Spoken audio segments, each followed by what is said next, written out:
एक ऐसा युग जहाँ मर्यादा थी, धर्म था और परम सत्य का प्रकटीकरण हुआ। त्रेता युग। उस युग में कुछ ऐसे अलौकिक पुरुष थे जो न केवल अपनी शक्तियों के लिए बल्कि अपने अमरता के लिए भी जाने जाते हैं। कहा जाता है समय बीत गया, युग बदल गए, परंतु वह नहीं बदले। वे आज भी इस धरा पर विद्यमान हैं, निराकार या रूप बदलकर, परंतु सदैव जागृत। आज हम खोलने जा रहे हैं उन रहस्यों के बारे में जिन्हें समझना मात्र एक वीडियो नहीं, एक आध्यात्मिक अनुभव है। हम जानेंगे पौराणिक कथाओं के अनुसार त्रेता युग के उन 4 दिव्य पुरुषों के बारे में जो आज भी इस धरती पर जीवित हैं। वीडियो में आगे बढ़ने से पहले अगर आप भगवान श्री हरि विष्णु के सच्चे भक्त हैं तो वीडियो को लाइक और कमेंट सेक्शन में जय कल्कि भगवान अवश्य लिखना। तो पहले महापुरुष हैं विभीषण। रावण का भाई विभीषण का जन्म त्रेता युग में ही हुआ था। विभीषण एक धर्मात्मा थे। उन्होंने सदैव अपने मातृभूमि लंका और अपने भाई लंकापति रावण को लेकर शुभ चिंतक थे। वह रावण के दरबार के सबसे अच्छे सलाहकार थे। विभीषण राक्षस जाति के थे, परंतु वे धर्मपरायण थे और स्वयं को एक ब्राह्मण मानते थे। विभीषण के माता राक्षसी कैकेयी तथा उनके पिता ऋषि वृषभा थे।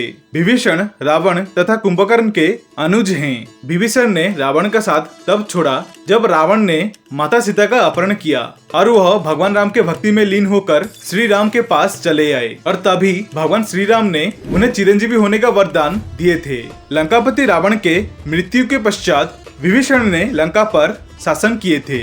विभीषण के पिता ऋषि वृषभा महर्षि पुलस्त्य के पुत्र थे। मान्यता है कि विभीषण आज भी जीवित हैं और वो कलयुग के अंत तक जीवित रहेंगे। कलयुग के अंत में होने वाले धर्म और अधर्म का युद्ध में वो कल्कि अवतार की सहायता करेंगे और कल्कि पुराण के अनुसार कलयुग के अंत के बाद विभीषण आने वाले कल्प में सप्तऋषियों में से एक होने वाले हैं। सदैव धर्म के पक्ष में रहने के कारण भगवान राम ने उन्हें अमर होने का वरदान दिए थे।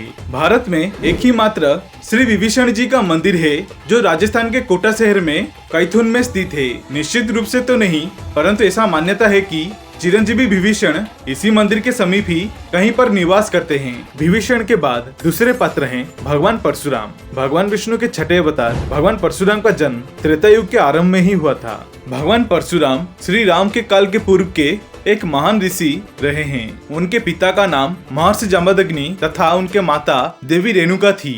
पति परायण माता रेणुका ने 5 पुत्रों को जन्म दिए जिनका नाम था क्रमश, वसुमान, वसुसेन, वसु, विश्वावसु तथा राम थे। राम बचपन से ही बुद्धिमान तथा शक्तिशाली थे। उन्होंने भगवान शिव का तपस्या कर उन्हें प्रसन्न कर उनको अपना गुरु बनाए थे। भगवान शिव ने उन्हें सारे अस्त्र शस्त्रों का ज्ञान तथा वेदों का ज्ञान प्रदान किए, साथ ही उन्हें एक दिव्य परशु भी दिए थे जिसके कारण उनका नाम राम से परशुराम हो गया।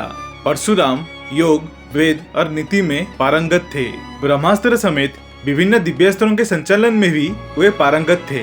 समाज में आम धारणा है कि भगवान परशुराम ने 21 बार धरती को क्षत्रियहीन कर दिए थे, परंतु यह धारणा संपूर्ण गलत है।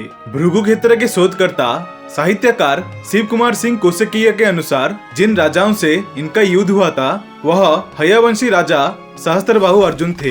भगवान परशुराम के समय में हयवंशीय क्षत्रियों राजाओं का अत्याचार था। भार्गव और हयवंशियों की पुरानी शत्रुता चली आ रही थी। आश्रमों के कई ऋषियों को सताया करते थे।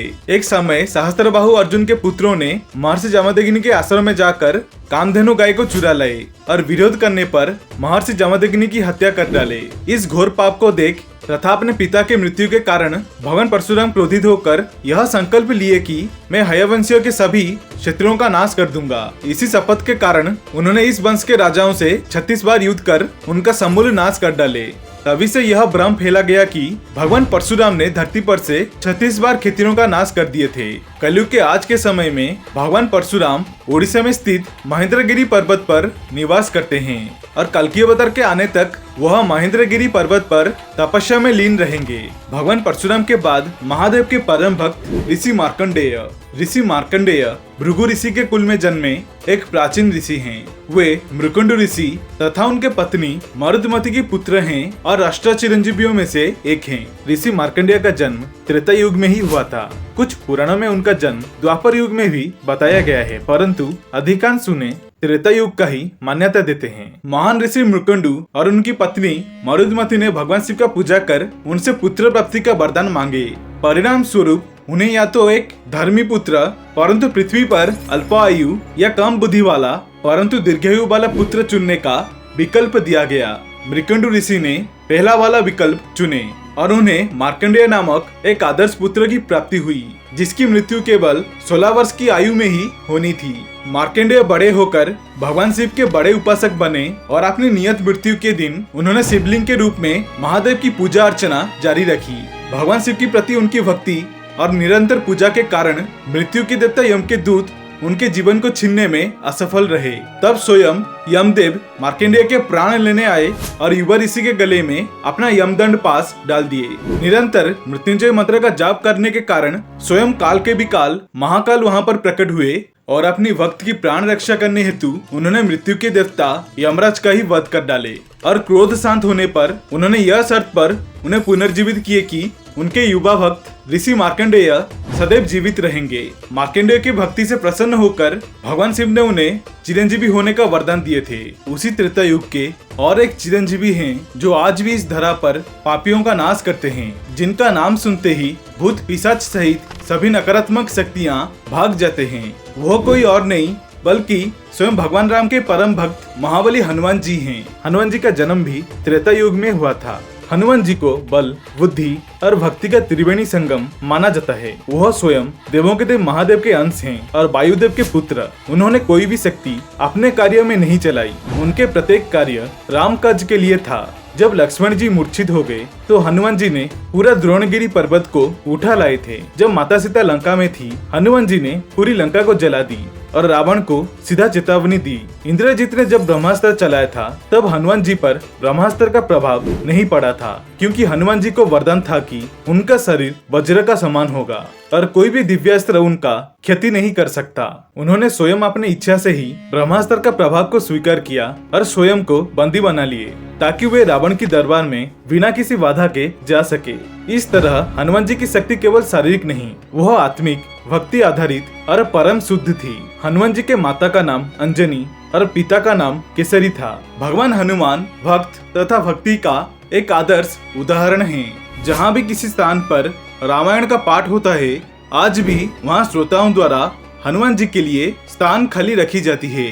जब भी कोई राम नाम का जप करता है, वहाँ हनुमान जी उपस्थित होते हैं। जब भगवान राम ने रावण का वध कर दिया और उनका राम अवतार का उद्देश्य पूर्ण हो गया, तो भगवान ने बैकुंठ पर प्रस्थान किए, परंतु हनुमान जी भगवान राम और उनके भक्तों की रक्षा हेतु तथा इस अंधकार में कलयुग में धर्म को बचाने के लिए भगवान राम के आशीर्वाद से पृथ्वी पर ही रुक गए।